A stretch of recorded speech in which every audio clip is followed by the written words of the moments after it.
The New York Secure Ammunition and Firearms Enforcement Act of 2013, commonly known as the New York SAFE Act, is a gun regulation law in the state of New York. The law was passed by the New York State Legislature and was signed into law by Governor of New York Andrew Cuomo in January 2013. The legislation was written in response to the Sandy Hook Elementary School shooting in Newtown, Connecticut, and the December 24, Webster, New York shooting. Cuomo described the law as the toughest gun control law in the United States. The New York SAFE Act contains a number of firearms regulations. It also contains a severability provision that allows other measures to remain in place in case the broad prohibitions against weapons are invalidated by the courts. Legislative history. The New York State Senate approved the act on a 43-18 vote on January 14, 2013. The vote was bipartisan, with 9 Senate Republicans voting in favor. State Senator Jeffrey D. Klein sponsored the legislation.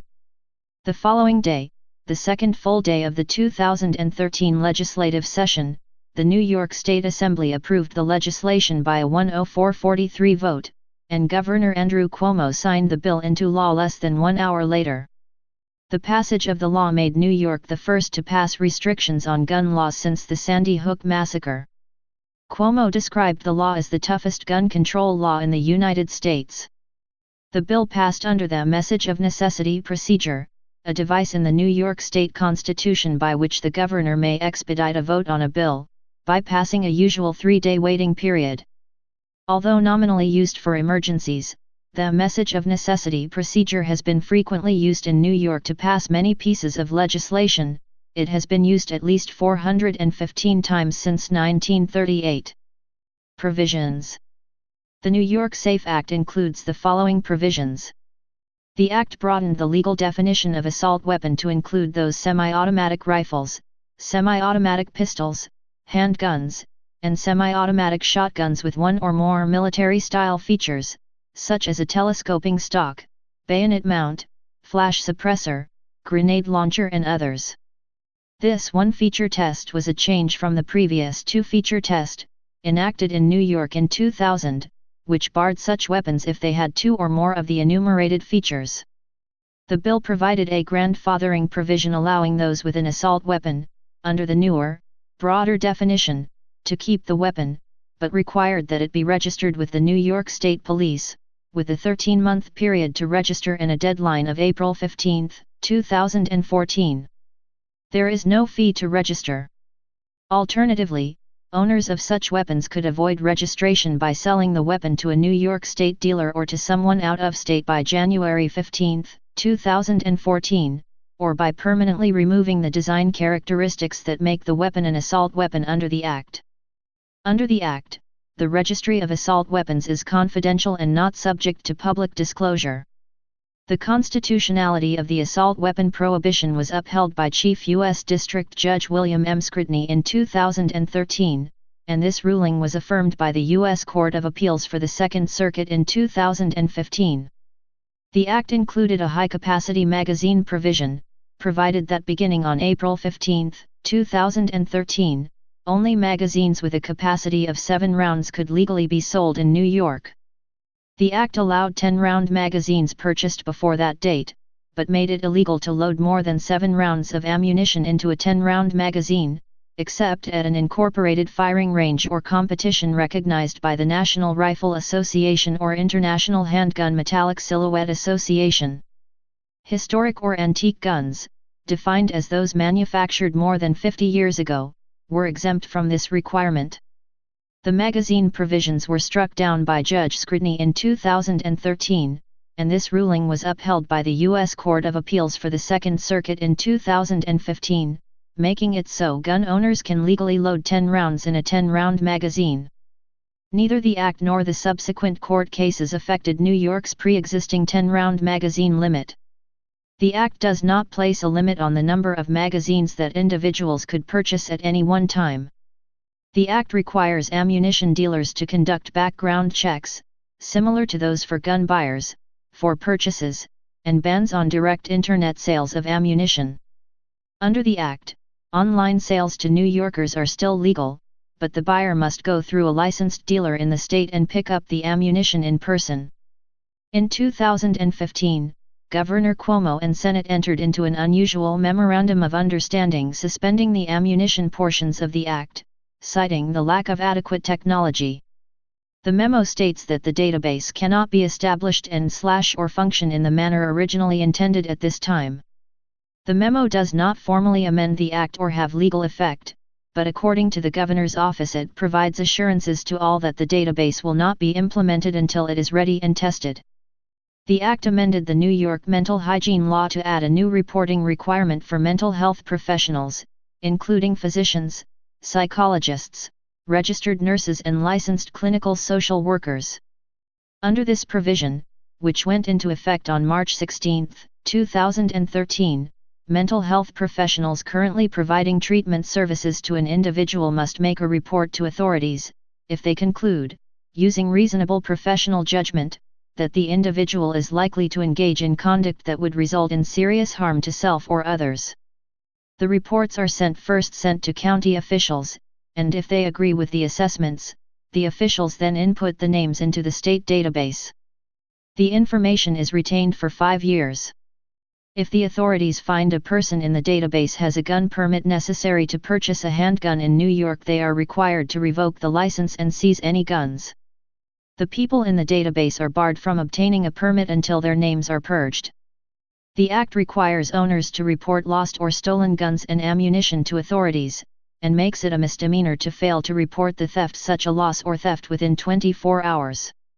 The Act created a universal background check provision, requiring all sellers or other transferors of firearms and ammunition to conduct background checks, through the National Instant Criminal Background Check System, or NICS, of the prospective purchaser or other transferees, in all sales, exchanges or disposals of firearms, rifles, or shotguns or ammunition, except those between immediate family members, provided that the transferring family member does not know that the transferee is prohibited by law from possessing a firearm. The Act requires that a prospective firearm transferor and transferee process the sale via a federally licensed dealer, FFL, but does not mandate that FFLs play this processing role. An FFL, who does elect to provide the service, may not charge the parties more than $10 per transaction. The seller may leave the gun with the licensed dealer, but the purchaser must appear in person to show identification and fill out an ATF Form 4473, which is retained by the FFL. The Act requires those who live with a household member who has been convicted of a felony or domestic violence crime, has been involuntarily committed, or is currently under an order of protection to safely store any guns, using an appropriate locking device including a trigger lock, a gun safe, or a secure gun cabinet. Failure to do so is made a misdemeanor. The Act amended New York penal law to establish tougher penalties for those who use illegal guns as well as measures to help combat gang violence. The murder of a first responder engaged in official duties was made a Class A1 felony, with a mandatory life without parole sentence. This was the Webster provision, named for the 2012 Webster, New York shooting, in which 2 firefighters were fatally shot by an arsonist. The Act increases illegal possession of an unloaded gun and possession of a firearm on school grounds or a school from misdemeanors to a Class E felonies.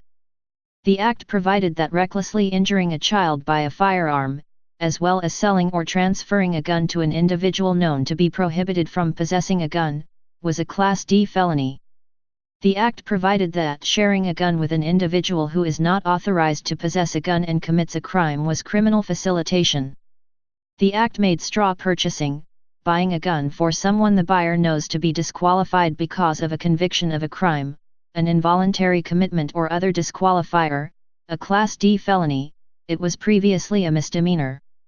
The Act created a mandatory minimum sentence for using or carrying a firearm in drug trafficking or in committing a violent felony, a minimum of 5 years if loaded, and 3 if unloaded, with some discretion for the court to impose lower sentences in drug trafficking cases if mitigating factors are present. The Act allows prosecutors to seek a sentence of 25 years in prison to life imprisonment, an increase from the previous 15 years, in prosecuting gang members when the gang is involved in murder. The Act requires the holders of handgun permits to be recertified every 5 years with the local county clerk or sheriff. The Act permits the holders of handgun permit to request that their application information be made exempt from disclosure under state Freedom of Information law. This was in response to a controversial website set up in 2010 that published the names of permit holders.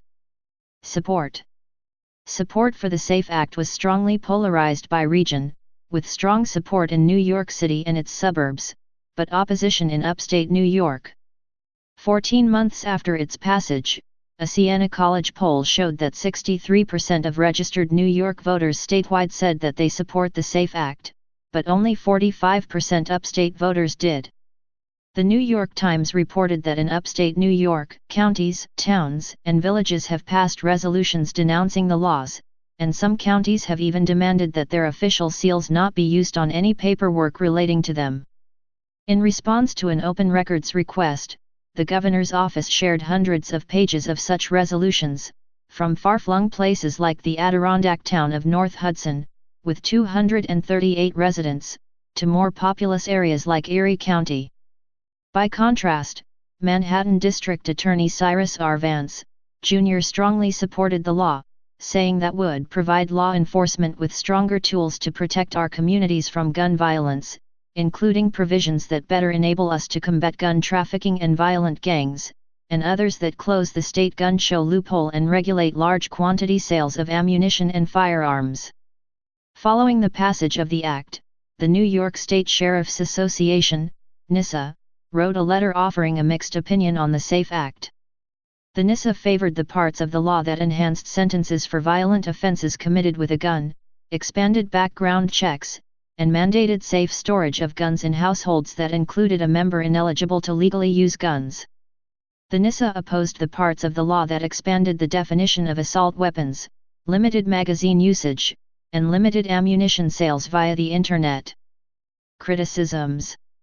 A number of anti-SAFE Act rallies have been held at the New York State Capitol in Albany.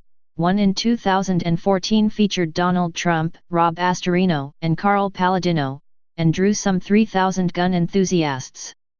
Pro-New York SAFE Act rallies have also occurred in Albany. The law was criticized as rushed through by the state legislature without consideration of whether it would criminalize police and other law enforcement officers who carry firearms with magazines with a larger capacity than those allowed for civilians.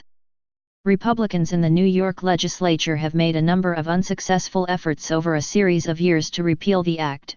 These efforts have been led by State Senator Kathleen A. Marchione and State Assemblyman Mark Butler. Some mental health experts expressed concerns that the law might interfere with their treatment of potentially dangerous individuals, or discourage such people from seeking treatment. The United States Veterans Health Administration, VA, has already said they will not comply with the provision requiring release of certain mental health records as it violates federal patient confidentiality laws. Others claimed that this is a backdoor ban on handgun sales, noting that 7-round magazines simply do not exist for many popular models. After realizing 7-round magazines do not exist for most firearms, New York Governor Andrew Cuomo reversed his position on the 7-round limit, stating, "There is no such thing as a 7-bullet magazine. That doesn't exist, so you really have no practical option." He went on to say the state needs to allow the sale of handguns and rifles with 10-round magazines, but requires the people of New York only load 7 rounds in them, except at shooting ranges and competitions. He claimed the law is still enforceable. Cuomo and New York State Senate leaders planned an indefinite suspension of the 7-round magazine limit until they could rewrite the measure. In March 2013 during budget negotiations, Cuomo and lawmakers agreed to continue to allow 10-round magazines to be sold, but could still only be loaded with 7 cartridges. Legal challenges. On March 11, 2013, the United States Department of Veterans Affairs announced that it would not follow the provision of the New York SAFE Act requiring mental health professionals to report patients who seem more likely to hurt themselves or others. A department spokesman stated that federal laws protecting the privacy of veterans take precedence over state laws. Advocates for military veterans had expressed concern that the reporting requirement would deter some people from seeking needed treatment. Robert L. Schultz and several hundred other gun rights activists pursued a legal challenge against the New York SAFE Act in New York State Court, arguing that the act was unconstitutional as Governor Cuomo's use of a message of necessity to waive the usual 3-day waiting period had violated the New York State Constitution. Judge Thomas J. McNamara of the New York Supreme Court denied the plaintiff's request for an injunction and later dismissed the challenge, finding no constitutional violation. A separate challenge took place in federal court. In December 2013, Chief U.S. District Judge William M. Scrutiny, of the Federal District Court in Buffalo, upheld most of the New York SAFE Act, saying that its provisions further the state's important interest in public safety. It does not totally disarm New York's citizens, and it does not meaningfully jeopardize their right to self-defense. However, he struck down the provision that only 7 rounds of ammunition could be loaded into a 10-round magazine, calling it an arbitrary restriction that violated the Second Amendment, and saying that it could result in pitting the criminal with a fully loaded magazine against the law-abiding citizen limited to 7 rounds. The New York State Rifle and Pistol Association dropped its suit in March 2016. Following the death of Justice Antonin Scalia, it decided it was unlikely to win a favorable Supreme Court opinion. Subsequent amendments.